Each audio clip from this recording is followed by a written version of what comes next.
Video কি খাবো? সিঙ্গারা খাবো। তাহলে কি খাবো? সিঙ্গারা খাবো। হবে বিসমিল্লাহ চাল তখন হয় না মনে হয়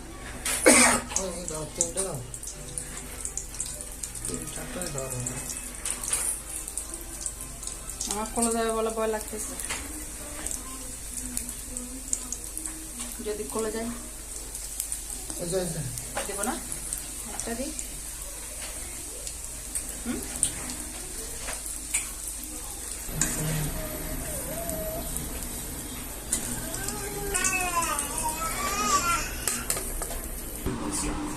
সুন্দর আছে না কেন ডান